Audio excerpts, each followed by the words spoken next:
Аделя шаруа қожалығы еліміздегі ең үлкен заманауи жылыжай. Ол Ордабасы ауданы Падам елді мекенінде орналасқан.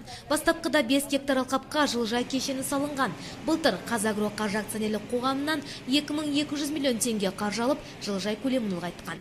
Бұл өзгерістермен елбасы жақсы таныс, жылыжайдың болашағынан үлкен үміт күтеді, көкөністерді өндіруде алдына жан салмайды деп сенеді. Қазақстандағы ең үлкен жылыжай. Біз бастаған кезде қанша болды? Облыста 137 гектар. 137 гектар болды. Бүгінде 910 гектар. Барлық өнім кетіп отыр. Мынау Ресейменен кеден одағы барлығы ашылды. Базарларың ашық. Солтүстікте, оңтүстікте барлығы. Мүмкіншіліктер өте көп.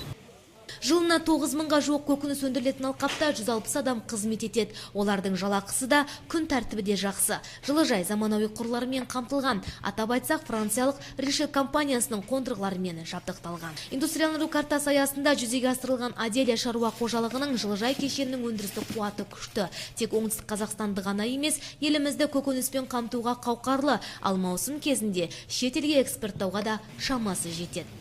Жылыжайдан басқа бізде 22 гектар бау бар, алма өсіреміз. Оны да жаңағы бірге бәдіремен неге қосып, бірге сататын жерлеріміз бар. Уже бәрі не қойған, Ресейге жібереміз. Жылыжайдың жұмысымен жіті танысқан елбасы бірқатар тапсырмалар берді. Қазақстан президенті сондай-ақ облыстың кәсіпкерлерімен және ауыл шаруашылығы тауарын өндірушілермен әңгімелесіп, өңірдің әлеуметтік экономикалық оң көрсеткіштерін атап өтті. Оңтүстік Қазақстан ең үлкен өңір, 3 миллионға жуық халқы бар. Үлкен болашақтан күтіп отырған нәрселеріміз бар. Мінеки облыстың ішінде қарасаңыздар, облыс арқылы темір жол өтеді. Автокөлік жол тыңғылып жатыр, жаңа келдік көрдіңіз ғой, қазір Түркістанға 1 сағатта бар.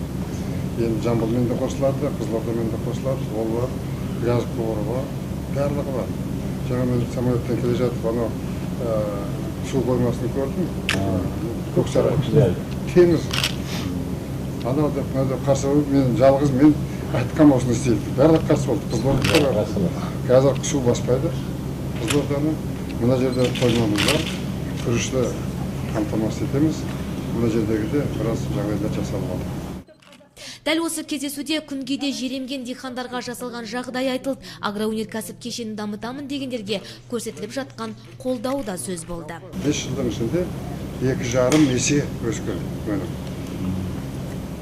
2,3 миллион тонна көкөніс шығаратын болып барады.